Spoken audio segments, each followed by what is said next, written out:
be gone. It's not okay. We weren't alone. Lost in your eyes, Paris night skies, both hypnotized.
Hello ladies and gentlemen, welcome to the first ever live stream premiere type thing, because I'm busy this Saturday night. So I'm recording this a few hours earlier, and I'm going to just attempt to go through the live stream as I normally would do, but just record it. So this is going to be released at the normal live stream time so that everybody can still get together, chat in that live chat room, and it will be next to the video. So you guys can keep that going over there. And we opened up tonight with Paris Nord. That's one of my original songs. Thank you guys over on Patreon for requesting that, with the post that I put up I think about a week ago, just getting ready for tonight's premiere live stream type thing. So moving on with tonight's premiere, I'm so used to just calling it a live stream, so I'm just going to call it a live stream. I want to let everybody know that if you haven't even seen a live stream before, maybe you're watching this because it's a premiere, it's slightly different, and you're thinking, what are the live streams all about? Well, you're going to get a vibe of it tonight, because throughout the live streams, we usually live stream for about an hour and a quarter.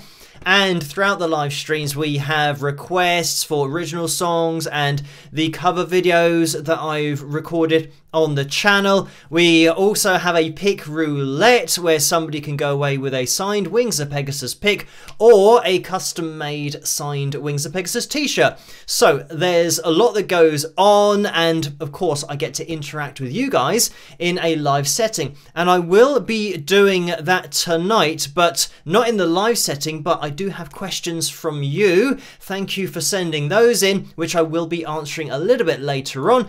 As to how long this is going to be going on for, who knows? We're just going to see what happens, and because it's the first one ever, we will have to just see where we end up. Whenever it finishes. Maybe we'll have a look at a fill tune as well. And again, if you haven't seen a live stream, that's a cartoon that I've made from my various experiences as a musician and some of the troubles that I think a lot of musicians can relate to. But we will be having a look at a cover video a little bit later on as well. So it looks like my camera at the moment is doing the high contrast thing. So you guys who are regular viewers will know that sometimes when I do this with my hand and I take it away from the camera, for some reason that now makes it brighter and it just makes it look a little bit better. As to whether it's going to go back to the high contrast, who knows?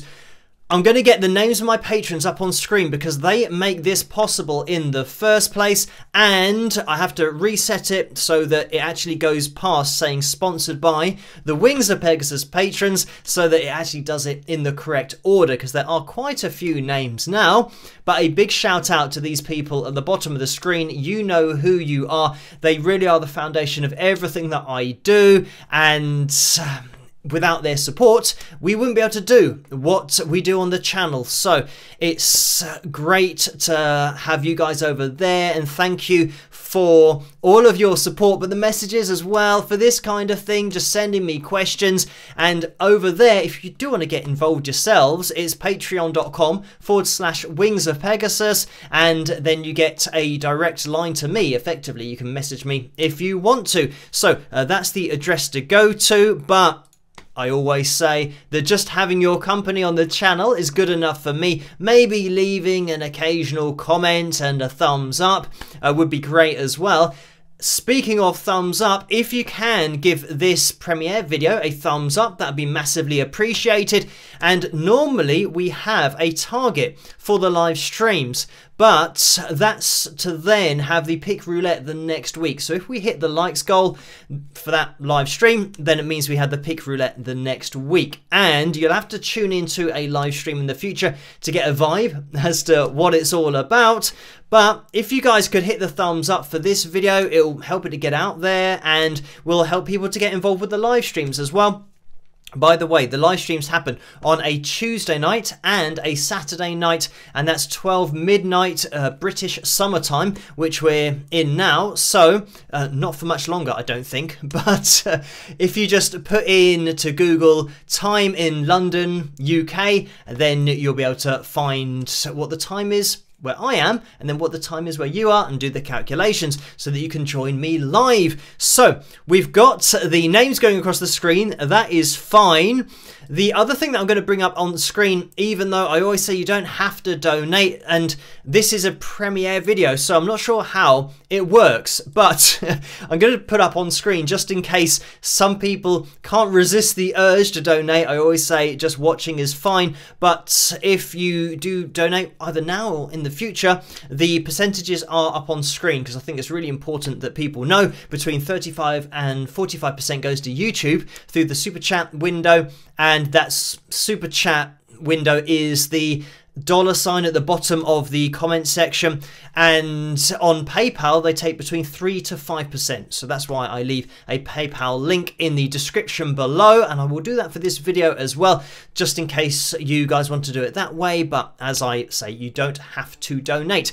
But if anybody does donate, I'm going to be mentioning every single donation on Tuesday night's live stream, and that's most likely going to be an extended live stream because of the fact that I can't talk about the donations on tonight's stream, live stream, premiere, whatever we want to call it. So I will be doing that on Tuesday night, and most likely Tuesday night's live stream is going to be an extended one to fit in any other bits of information that might have happened over the weekend and just keeping up to date with everything. So look out for that on Tuesday night. As I've said, 12 midnight British summertime. You'll be able to figure out exactly when that'll be happening as to what the time is where you are. But let me jump into these questions that I have been sent. So again, thank you guys for these. We're going to start with the questions on YouTube.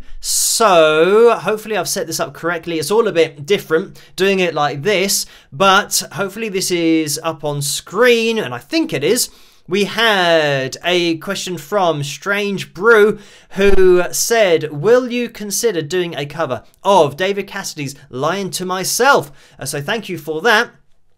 And with the cover videos, at the moment, I don't have time, unfortunately, to get into any more cover videos because I'm just really up against it, to be honest, keeping up with everything, because if people don't know, I do everything myself still. And you can see on the screen that with all of the comments that happened on YouTube, I mark them with a thumbs up and then this little heart symbol as well, because this symbol is something that only the channel owner can do, which is me. So I do that in order to show everybody that I have read their comment. And you'll notice this in the comment section of all of the videos, because I do get through every single comment. I do mark all of them so you can see where I'm up to, because of course I can't do it, you know, every single second of the day. I just have particular segments of the day and times when I go into the comments and just try to keep them all up to date. So that's what I do. So it's a good excuse now and a good example to show that, yeah, I click on these to show that I have read them. Something that YouTube does do is withhold some comments, and I don't know whether, you know, there's a particular reason for that, and it's called being held for review. And so, you know, sometimes those get held for review and I don't see the comments until they're then released, and it might be from, you know, even 10 hours ago or 12 hours ago or 24 hours ago. And with the list that I get through, obviously I don't now see that it's been added like 24 hours ago. So some of them occasionally don't get seen by me, and you will be able to see the ones that I haven't seen because they won't be marked like this. So anyway, that's just something that I do on the channel in order to let everybody know that I have read them, and I'll pretty much do that with all of the comments just so people can see where I am up to. And even the troll comments, I leave those on the channel. I don't delete any comments myself unless they are reported by me. Sometimes we get these comments from, you know, over 18s and all that kind of stuff, you know. I'm sure you guys know from the live streams that occasionally there are these bots that, you know, just spam the live chat room, and fortunately the you know, live streams are controlled in that live chat room by the moderators who do such a fantastic job. So I'm going to give them a shout out on this premiere video. Thank you guys for doing such a great job in there. We have Susan and Dennis and Carla and Laurie and Neil who just keep on top of it. So thank you guys so much for your time and for doing such a great job. But back into, yeah, this question. Unfortunately at the moment I don't have time to do the cover videos. When I did do them, they took about probably 2 weeks, maybe just under, because I do everything myself. I literally make the cover videos from the ground up. So I'm starting with silence, and generally I'll start with the drums, then I'll get down the bass, and then I'll probably get down guitars, maybe then lead guitar, or at that point, you know, vocals, backing vocals. So because I'm doing it all myself and recording every single section of the band, it took me a little bit of a while, and I don't have that kind of time available to me at the moment, unfortunately. But, you know, I never say never. Maybe in the future when I get a little bit of help with, you know, doing things, or I can offload particular, I don't know, tasks that I get through every day, then I might be able to get back into the covers. But it's just something that at the moment I can't do. But thank you, Strange Brew, for that. And I'm just going to scroll down because we had question from The Matrix is real. So thank you for this. The question was, could you comment on why some bands that were so musically talented remained mostly obscure in the 80s? I know this was before your time, but I'd be very interested to hear your take. I'm mainly referring to the Chameleons, Sad Lovers and Giants and The Sound. Any thoughts appreciated, and thanks, mate. So thank you for that. Okay, yeah, this could be quite a long answer to the question, but I mean, what I'd say is that in the 80s, you had such an explosion of guitar-based, you know, rock, hard rock, metal, and I think a lot of it is to do with, in the late 70s, you had a lot of guitar-based bands, and you can't ignore Eddie Van Halen. Some of the techniques that he introduced in the late 70s, but going into the 80s, I think by the 80s, a lot of people had cottoned on to Eddie Van Halen and what he was doing, and just totally pushing guitar to a place where it had never been before. So all of the guitarists in bands in the 80s started to now get a focus on guitar, which meant that you had now a lot of songs that had a prominent solo in them, but not only prominent, they went on for a long time. You could have, you know, a 20-second solo or a 30-second solo, which, you know, before that was pretty much unheard of. Or if you know, wind all the way back to the 60s, if you think about a guitar solo, for example, with the Beatles, that guitar solo would have lasted maybe, what, 5 seconds, 10 seconds? It wouldn't have been like a 30-second solo. So the music really did push on into the 70s and especially into the 80s, where you now had the guitar as a focal point for most of the songs, and you'd have a long solo. So this meant that there were a lot of bands, because they were now, you know, really technically advanced at playing. There were so many bands that had great guitar players. One of the bands that, you know, I'm really into is Winger, and I know that they came along, you know, the extreme end of the 80s, you know, 89, 90. So they were right at the tail end of that whole movement, and then by the 90s, grunge started to happen. So all of that style of music was now on the way out. But yeah, a band that I'm really into with Kip Winger and Red Beach, for example, a guitarist that I think a lot of people probably won't know, but a fantastic, you know, guitarist, and some of his techniques on the right hand with tapping and just his legato phrases that are so pristine. Again, just, you know, one example of many guitarists who were just at such a high level. And I think very few of the bands actually made it into the public's consciousness in the mainstream. For example, you know, bands like, you know, Guns N' Roses and Iron Maiden and, you know, Metallica. You had these heavier bands who, you know, got a lot of, you know, mainstream coverage, and especially when you talk about MTV happening in the 80s, that was huge as well. And some of the heavier bands managed to get on that. But when you're talking about the amount of music that was released in the 80s that was of a technical level that was just so up there, I mean, it was ridiculous, the amount of bands that you listen to, and you might never have heard of them, but then you listen to the playing and even the vocals. You know, we had guys that were, you know, belting in chest voice, hitting, you know, male tenor high Cs, and pretty much all in that male tenor range, you know, around G4 and A4 consistently, you know, for the whole song. So yeah, really impressive on so many levels. But yeah, so guitarists, singers, and yeah, the 80s, I mean, it was, it's not really technically before my time, but I wasn't really old enough by the mid 80s or the late 80s, I think, to appreciate it, even though I would have started, I'm sure, to hear some of these bands, and, you know, bands that my dad would have been listening to. And, you know, one of those was Mr. Big. And if you're talking about covers, you can find a cover of yeah, Mr. Big, I have covered in the past, and that was To Be With You, by the way, if you want the song that I did. Right, but thank you for that question. And I'm just going to scroll down because David has asked, would you consider doing a cover of Peter Green's song Man of the World? Thanks, Phil. So thank you for that. And I think it just falls in the same category that I would, and I do take on suggestions. I did take on suggestions for cover videos, and that's why I did the cover videos that I did.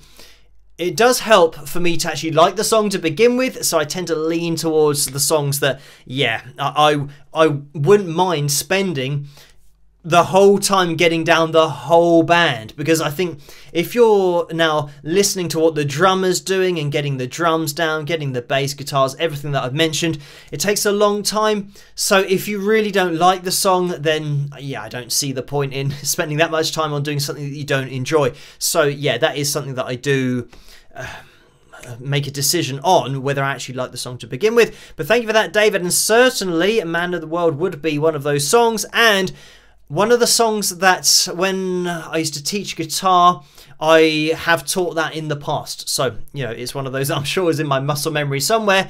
But as every guitarist will tell you, you either use it or you lose it. So as a guitar teacher, you can learn hundreds of songs, if not thousands of songs that you teach. But if you don't update and play it regularly in your brain, in your muscle memory, then you will lose it. You won't be able to play it anymore. You'd have to go back and try and remember it, and then the muscle memory will start to come back. But there's been so many songs that I've learned that have been, you know, like that, just lead guitar related, even fingerstyle, you know, so many different things. But yeah, use it or lose it. Anyway, thank you for that, David. And Anna said, can't wait to see and hear, so thank you for that. And that's about this premiere stream that we're doing. And Teresa has has said, can you talk about recording in the studio, click tracks, Pro Tools? If you record over and over, you can get mud, ear, processing, mixing, etc. So thank you for that, Teresa. And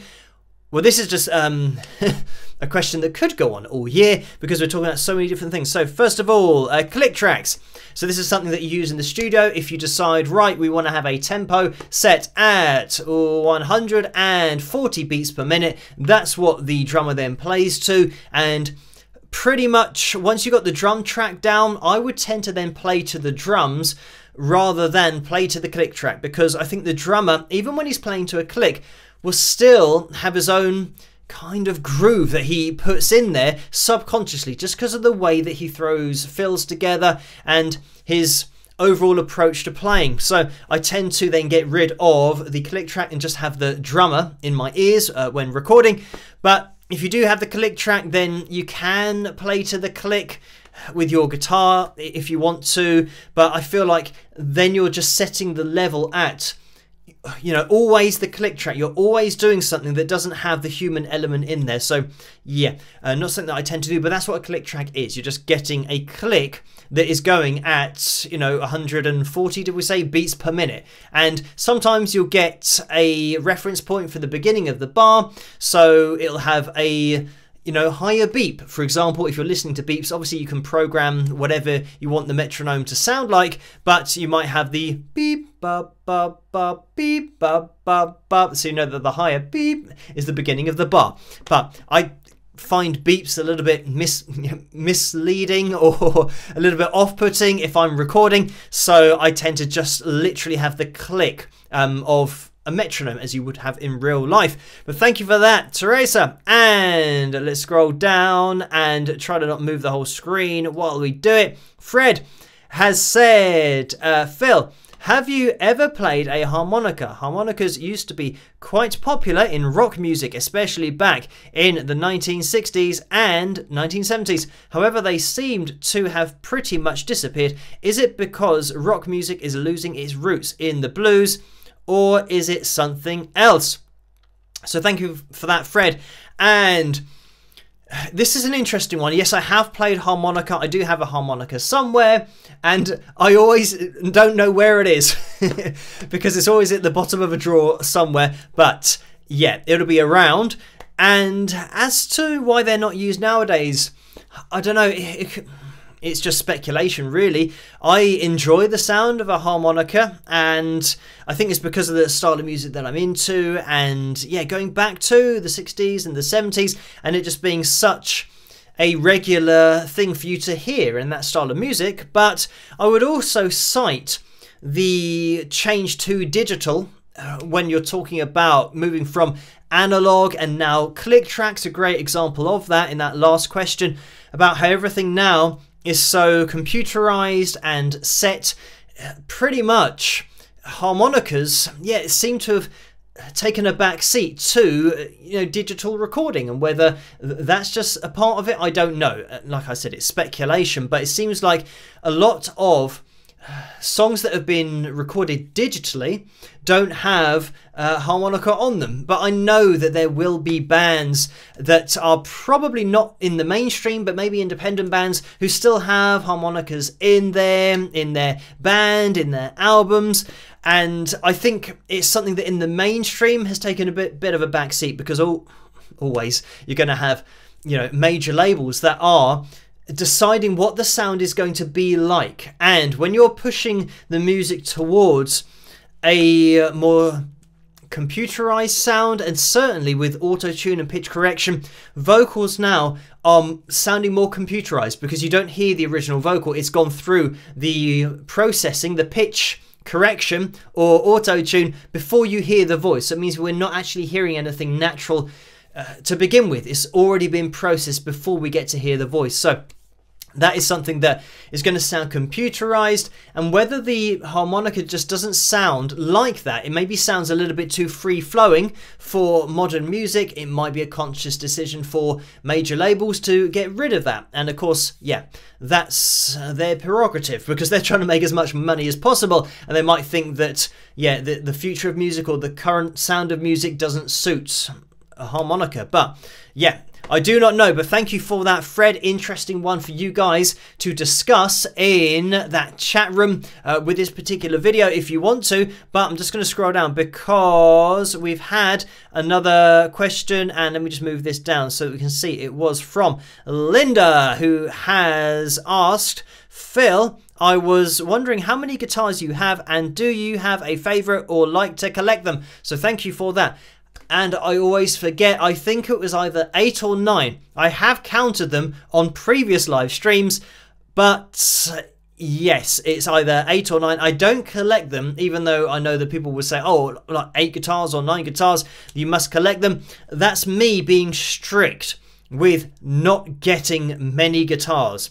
And I know that if I did start to buy more guitars, then it would be dangerous, because I'd have so many guitars I'd run out of space to keep them. So at the moment I have enough space for my guitars, and yeah, whether that will continue in the future, who knows, but I'm just going to be strict at the moment and try not to buy any more unless there's one that really takes my fancy. Or in the case of my, Fender Strat, and that was sent to me, the Maton, you guys will know Mario from the live streams. Yeah, that was sent to me by Mario, as well as the signed Steve Vai gem behind me. So yeah, thank you for that, Mario. But again, these are guitars that are sent to me. So it means that I wasn't planning on having them in the first place, so I make sure that I do then have space for them. But if that happens in the future again, I've got to try and keep everything organized so that I actually have space for these guitars. But at the moment, it's all fine. But thank you for that, Linda. And I'm just going to move this down because Mary has said, so many questions run through my mind. So how do I pick just one? Okay, will you ever visit Los Angeles? All the music you love started here. Rock and roll, ghosts of the past and present still play and hang out in Hollywood. Although Hollywood has been gentrified, there's still a soft white underbelly of music, grit and love of playing. You need to go on holiday sometime. We have Disneyland too. Much love. So thank you for that, Mary. And I don't know whether I'm going to go to Los Angeles at any point. It's not something that I can predict, or I don't have any plans to at the moment. But I know that in the future, things can change and things will change, I'm sure. And I'm hoping at some point I'll make it over to the USA, and you guys in the live streams will know that I've said about going to Florida and Disney World, and probably try and do a little bit of that if I am over in the USA. If not, just, hang out in Florida and go to Disney World. You know, that's something that I'd like to do again because I haven't been there in many, many years. When I went to Disney World before, I was a lot younger than I am now, but, you know, great memories from back then, so I'd like to go back again at some point. But thank you for that, Mary. Now, let's move into a bit of, you know, picture viewing. This is something that we do on the live streams as well. We get the pictures that have been sent in from you guys, and the pictures are sent in on the Facebook page, the Wings of Pegasus supporters page. So this is something that you guys can check out as well. If you're not involved with that at the moment and you're a Facebook user, head over there, join in with the group, because that's where a lot of the members of the live chat room and the live streams and of this premiere hang out between live streams. So head over there, join in with that, and if you have any Wings of Pegasus merchandise, that was also almost a Wings of Pegasus merchandise, something that my brain does in the live streams. It moves letters around, and fortunately it's not too bad. Like, I mean, that was, you know, fine for those letters to move around, but sometimes, yeah, with particular words especially, and I can't believe that I'm going to try and say this, but with the word Massachusetts, yeah, that's something that my brain moved around, and I came up with something that, yeah, wouldn't, well, I should have bleeped it, but I don't have the potential, you know, to bleep it during live streams because it's live. So anyway, you can probably imagine what I said. But moving on swiftly, if you do have any merchandise, then you can upload pictures of that if you want to over at that Wings of Pegasus supporters group over on Facebook. That's where Vince hosts the after party as well. There are occasional Zoom calls on there as well if you want to get involved. And if you want to get your hands on any of the merchandise, then we have, you know, mugs such as this, and hoodies and t-shirts and caps and all that kind of stuff. There's going to be a link in the description below. If you want to go to the spring.com store, you might actually have the tray underneath this video as well. So you guys can click on any of those items. There are, you know, glasses there and tumblers. And over at wingsofpegasus.com/merch, then you can find necklaces and picks if you play guitar, and earrings, all that kind of stuff that Carla does over there. So thank you for that, Carla. And let me just give a plug of the website wingsofpegasus.com, because that's where you'll find my original music, and yeah, the album you can download. That's called Persistence, but you can download tracks individually as well. And just if you want to go straight through to the music, then it's wingsofpegasus.com/music, but that is the site if you need it. So we were going to be jumping into the pictures, which we will do now. And for this, I have to go to a different place in order to find the pictures. So let's get rid of the questions and have a little scroll to see where we are with these. And we do have, I might actually be able to show the other questions that I've had on Patreon. But before we do that, I want to get into these pictures that we've had. And I'm not going to show it immediately because the pictures that we've had are pictures of me, but they're not normal pictures of me. They are pictures of me that have been created by an artificial intelligence. And well, I'm going to show one now because it really is uncanny as to what the artificial intelligence has come up with. So here we go, and this is the first one. So this is me, Phil, from Wings of Pegasus, and you can see that we've got that uncanny likeness. Like I said, the likeness here is stunning. So thank you for this. And actually, I'm going to find where this was sent through in order to, I don't know whether I can find the email that this was coming from, but it was a Water who has sent this in. So thank you for this artificial intelligence picture. And good news for you guys, this is one of 4. So we're about to see myself artificially intelligenced, made, created, just making up words as we go along here. But thank you for this. And this was sent in, by the way, from Prague. So let's get rid of that and let's have a look at the second image. And here we go again. Uncanny. And this is something that I'll have to print off one of these and stick it up on my wall, and then everyone will say, oh, why do you have a picture of you on the wall? I mean, I love some of these. I think the artificial intelligence has maybe got a bit confused with my teeth, and you know, to be fair, they do they do sometimes take the focus. They are, you know, a little bit white, even though I haven't had them whitened or anything. But yeah, certainly you can see the second one down on the left. That is a mouth full of teeth. So there are some images of me. Right, let's look at this one. And, oh, we've gone cartoon now. So this is Phil from Wings of Pegasus as a cartoon. Again, uncanny.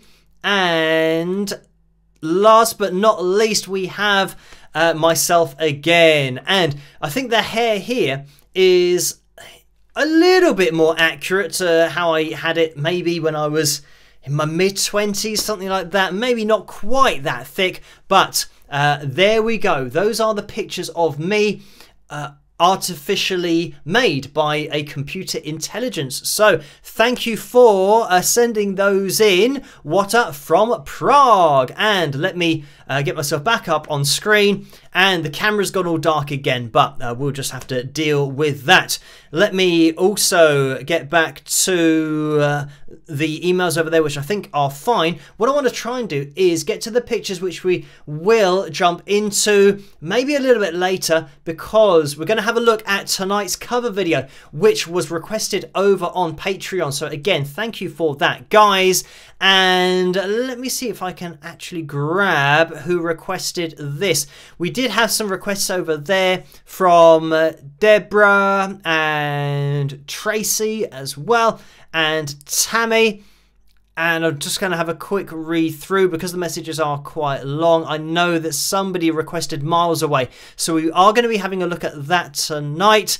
And I know it's in one of these comments somewhere, but I'm not going to be able to find it. So thank you to whoever requested Miles Away. We are going to be jumping into that now, and it does tie in quite nicely with the question earlier about the bands that were great but didn't get a lot of mainstream exposure. Winger was certainly one of those, and this is my version of one of their songs called Miles Away. So I hope you guys enjoy it, and I'll see you after. Rock! Okay, so quick introduction to this next video. This is more of a tribute video to Kip Winger, as I've been to see Kip in London and with his band Winger numerous times, and once I even went to France just to watch Winger. So this is my tribute, and it's me playing and singing Miles Away, and I hope you like it. See you later. Rock!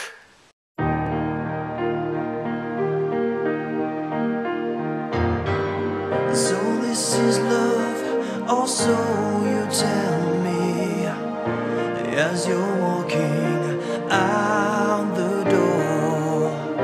Months go by, and I know for certain it's not the love I'm looking for. Sometimes, just for a moment, I reach out and hope you're still there. Miles away, no, you're never turning back. I just can't wait anymore.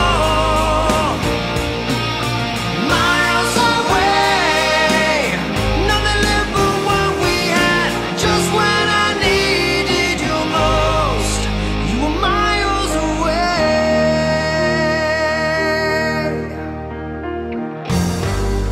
It's hard to tell what you're going through.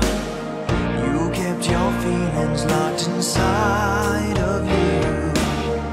Open your heart and chances are what you're feeling, I'm feeling too. If only just for a moment, hold on to the dreams that we had. Miles away, no, you're never turning back. I just can't wait anymore. Miles away, nothing left but what we had. Just when I needed you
And there we have it. I hope you guys enjoyed that one. And it was Tammy who requested that over on Patreon. So thank you for that, Tammy.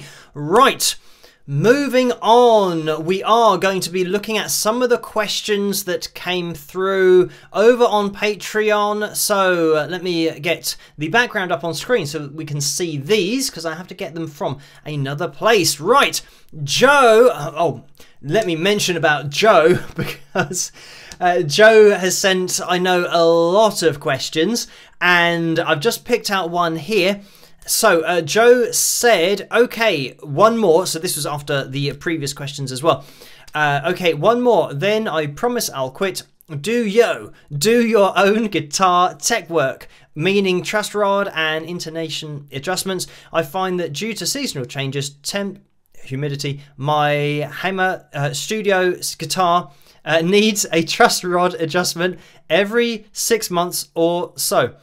Do you find the same problem, and do you do it yourself or send it to your favorite shop?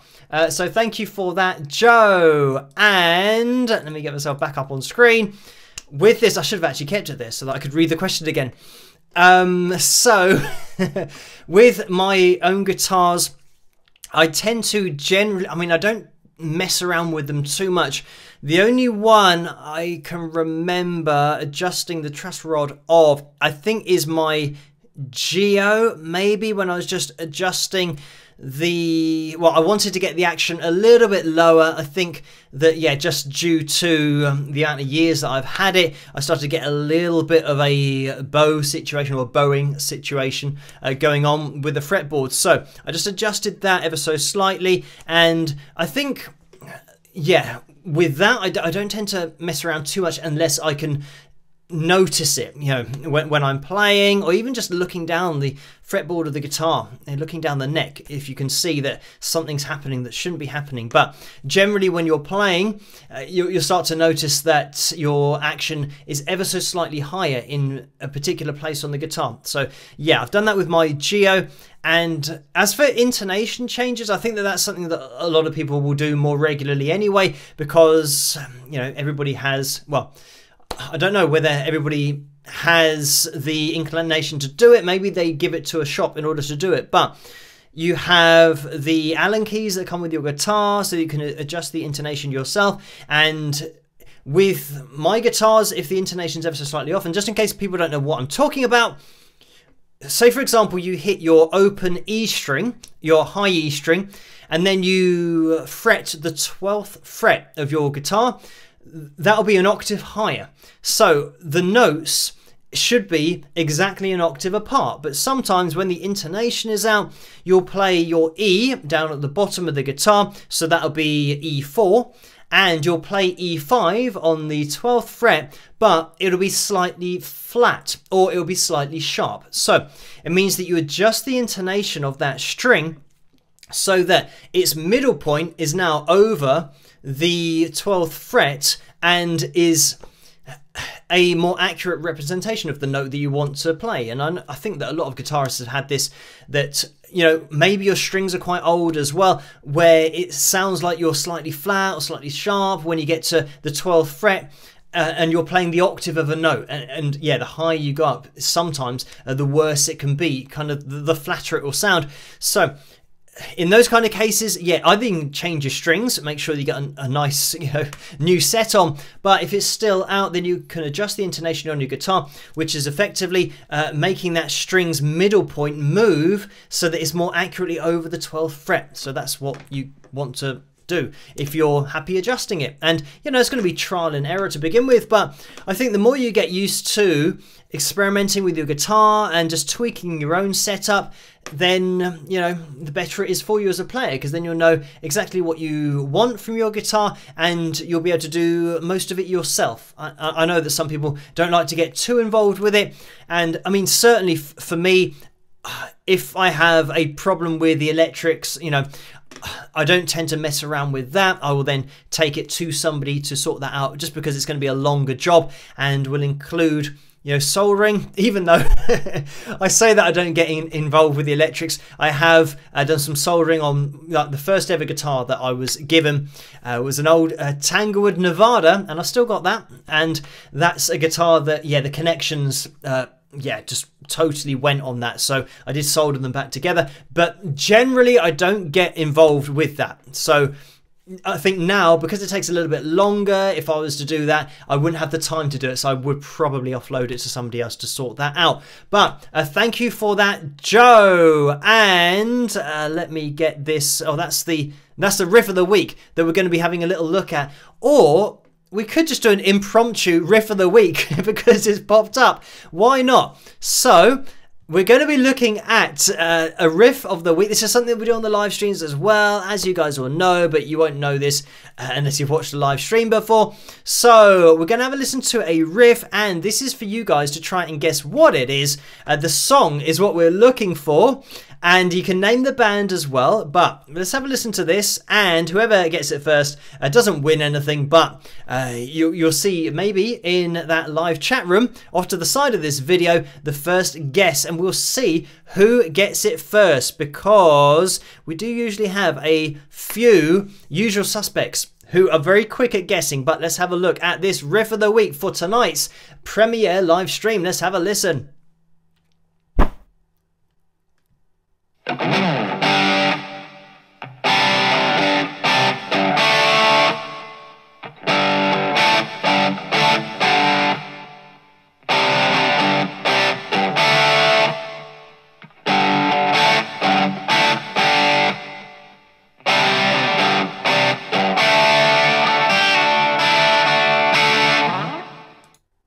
And there we have it. So we're looking for the name of the song of this particular riff. Now, normally on the live streams, I have a little look into the live chat room and I see who has guessed it first.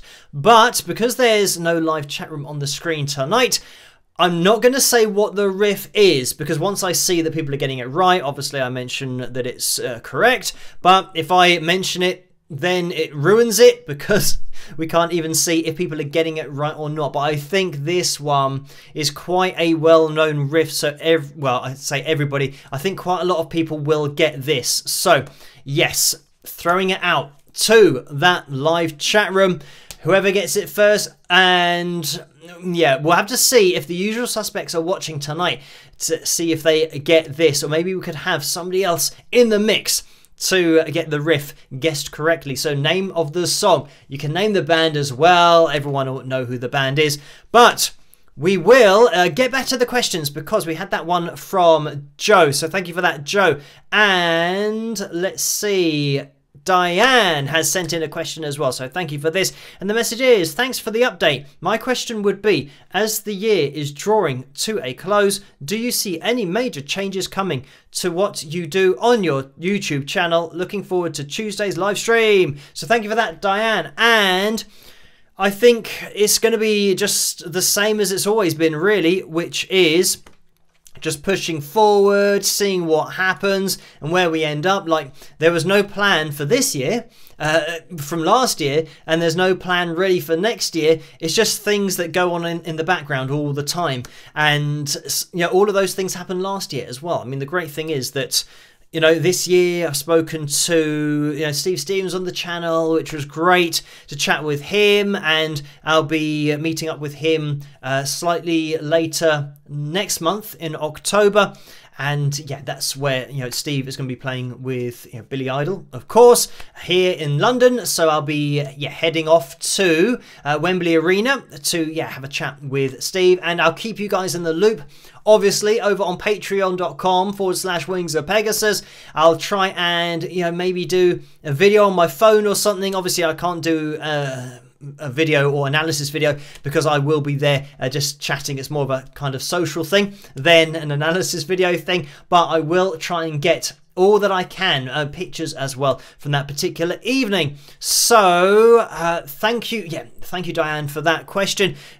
everything's just going to continue as normal. I think with these live streams, inevitably there's going to be a point at which I can't do this, where I can record it slightly earlier and then release it slightly later, because I will be out potentially doing other things during the day as well. So yeah, I'm sure that everything will continue, and it might even be the case that we're live streaming from a different place if I'm on location, or if I'm doing something in another place that obviously isn't, you know, going to a gig or an event, because it means that I'll be talking to people, and you know, it might be too noisy to do a live stream, all that kind of stuff. But if I have the opportunity to live stream from a different location, then I will do that, because I'll have my phone on me, and yeah, as long as it's charged up and I've got an internet connection, those are just the things that I need to live stream from different locations. So that might happen in the future, who knows. But you know, for the near future at least, we're still going to be live streaming on a Tuesday and a Saturday.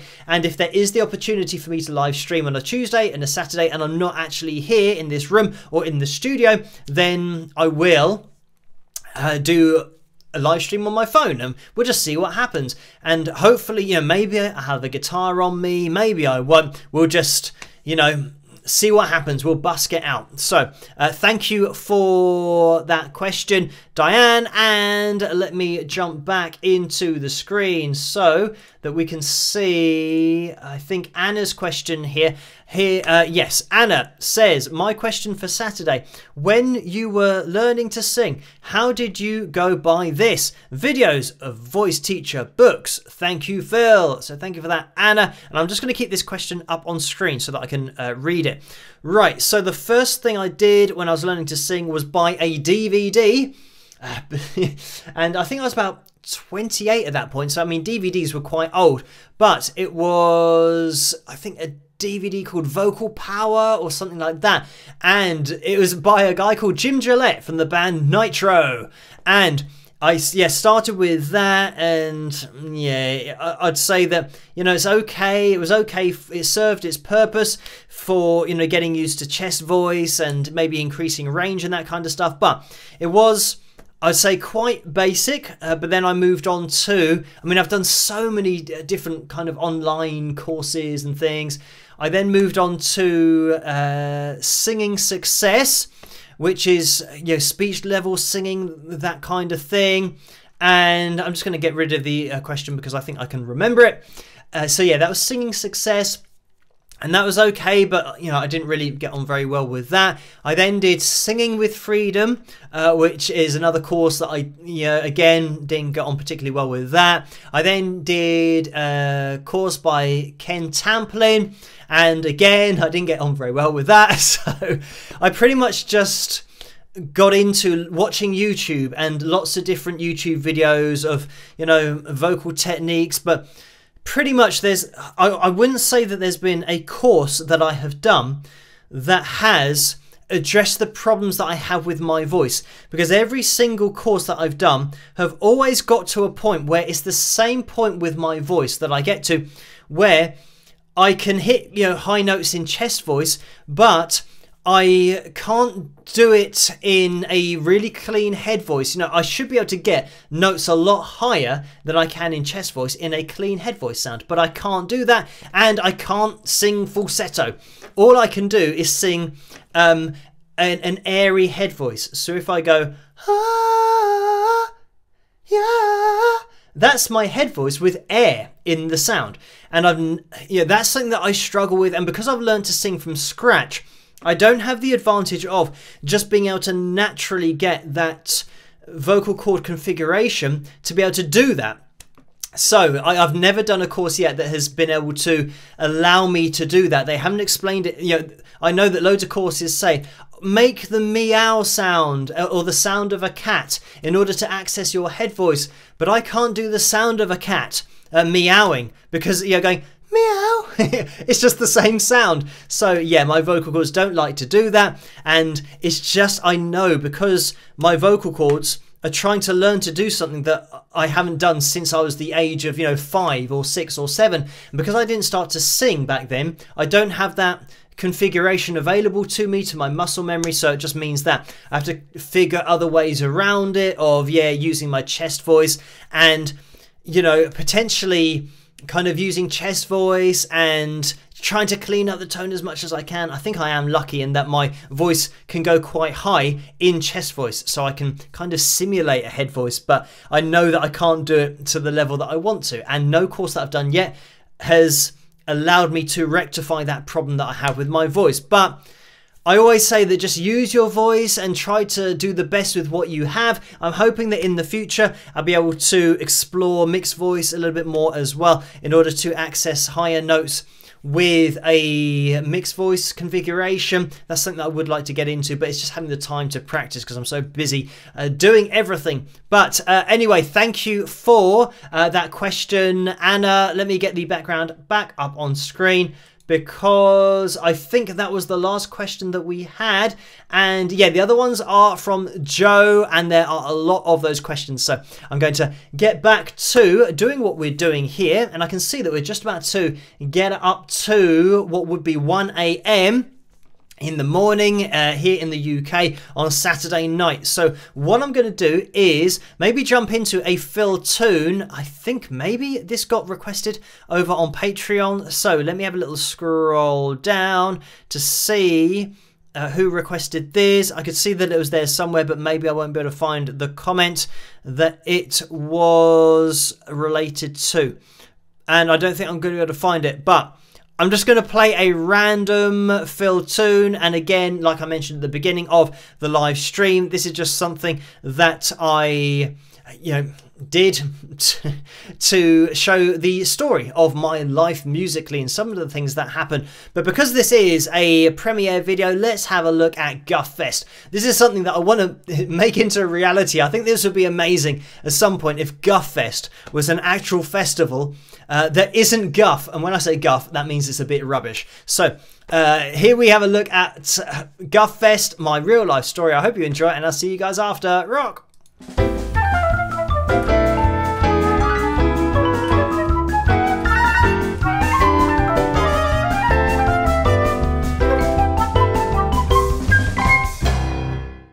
Holy gosh, guys, you will not believe what I have just managed to secure. What are you talking about? Can't you see we're right in the middle of watching Jeremy Kyle? Well, I have just managed to secure us as the headline act in this year's biggest and only festival in Maidenhead. On Monday evening. Monday evening?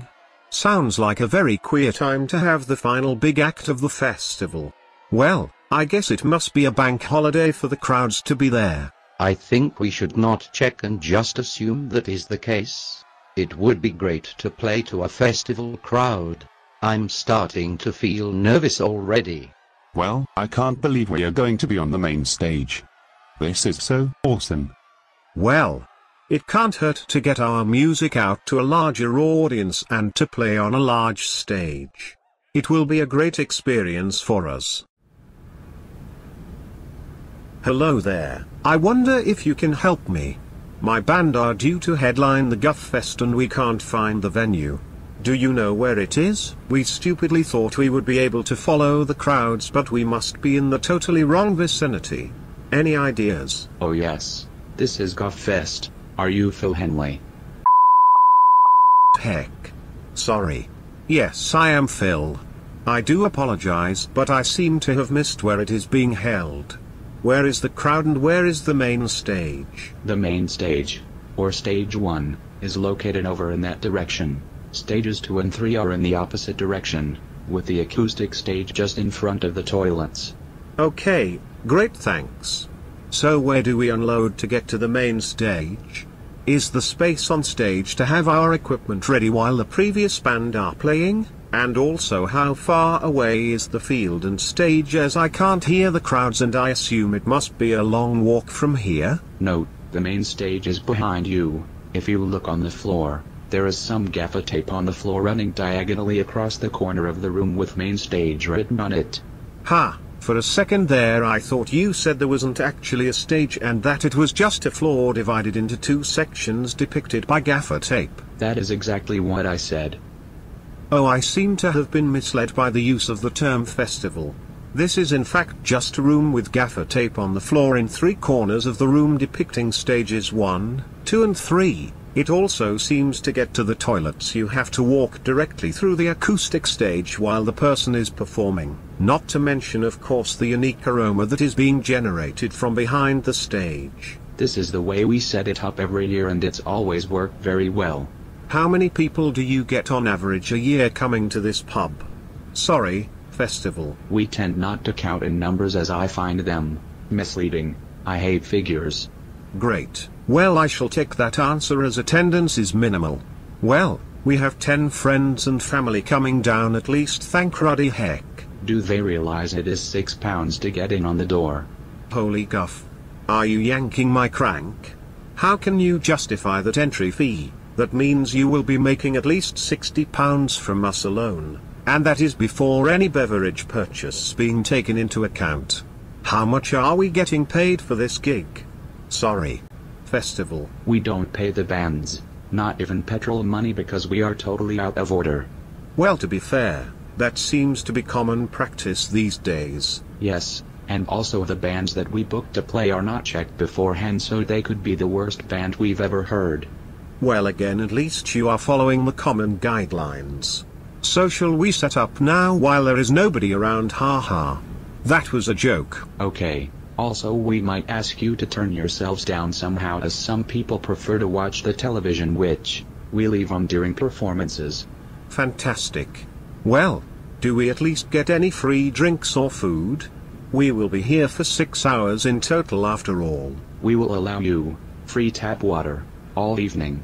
That's absolutely fantastic. For some reason water is something I feel like I need to stay alive. So having it from a tap for free seems like a great offer. Thank you so much. Think nothing of it. Oh, I will. Right, I had better get back to the van and tell the guys the good news about the extortionate ticket price, not getting paid, no stage, and no crowd. Thank you for this opportunity and this great festival. Before I leave, I must inform you this has now become the worst day of my life. Bye. One last thing, while we were talking I could see your car was getting a parking ticket. That's brilliant. Bye.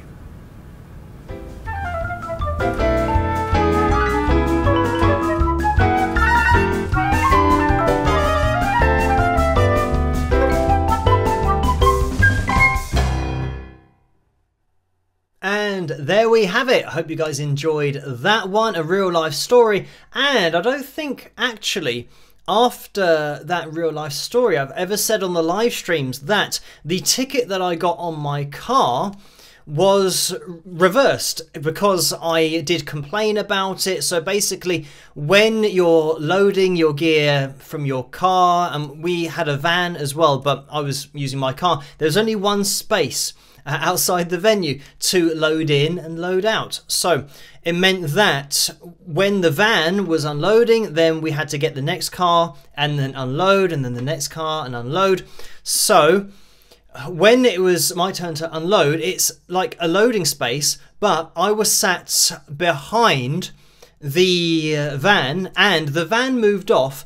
And this is, I can't remember which council it was in London, but when the van moved off, the council car moved into the space so that I couldn't move into the space, which meant that I was on double yellow lines, which you're not allowed to be on. So then they quickly got out of their car and put the ticket on my car, and I was inside the venue at that point, but I'd been in there for, a matter of moments, so then came out to see them, and I knew that they had literally come in, speeded in and parked in the space so that I couldn't go in there, so that they could get a ticket on my car.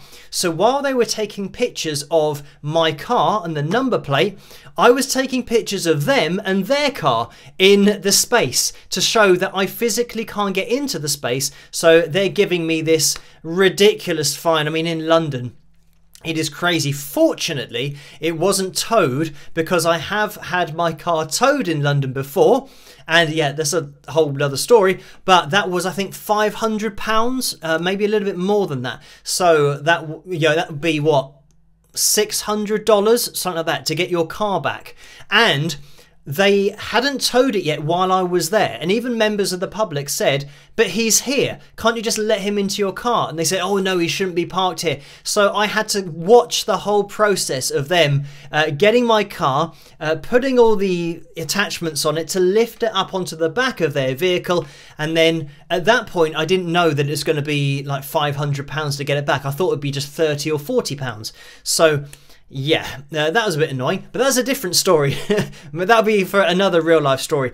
But yeah, the ticket that I got for that particular real life story video, I then appealed to the council with all the pictures that I'd taken, and because I had the evidence that they wouldn't allow me to park there, it means that that ticket got overturned and I got my money back. So I mean, that's the other thing. You have to fill out so many forms, but it was just a matter of principle that I wasn't going to get done for, just these more than your job's worth is what we call it here in the UK. People who have got a job and their only sense of power they get in their lives are their job, even if it means that they have to do their job in an underhand way to then get a ticket on somebody's car. It's like, yes, we got a ticket on that car, and maybe the more tickets they do, the more they get paid. So that's why they do that kind of thing. But yeah, very out of order, but that is the world we live in, unfortunately. Right, I am going to be calling things to a close to this premiere stream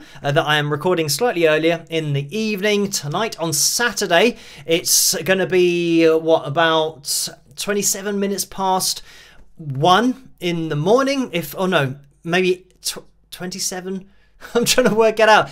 Usually on the live streams I do maths, and this is to do with the likes goal that we have to try and reach, and hitting that thumbs up, all that kind of stuff. If you can do that, it would be massively appreciated. But because I don't have the clock on screen, I'm getting a little bit lost as to what the time will be, but I think it's going to be maybe around, say, 8 minutes past, maybe about 10. That's going to be safer to say it's about 10 minutes past 1 here in the morning in the UK, just to play it safe. But thank you guys for joining me on this premiere, and it is the first ever one that we've done. Thank you for sending in your questions to allow me something to do and to answer those. I hope that you have enjoyed it. Also for requesting Paris Nord to open up with and Miles Away as the cover. And yeah, we squeezed in a riff of the week and a real life story. So we managed to pretty much fill out as much time as we normally do with the live streams, about 5 minutes to go. But I hope that you have a great rest of the weekend. I'm going to be back to normal tomorrow night with an analysis video, so look out for that, and look out for the live stream on Tuesday, which most likely will be a little bit extended, so make sure that you tune in for that. It's going to be 12 midnight British summertime. Just type it into Google, time in London, England. You'll be able to find it and work out those time zone differences. So thank you for joining me tonight, and as I always say, try to stay as safe and as sane as possible in this crazy world. crazy world. That's probably quite a good description of it. But this crazy world that we live in, and I'll catch you guys at the next one. Rock!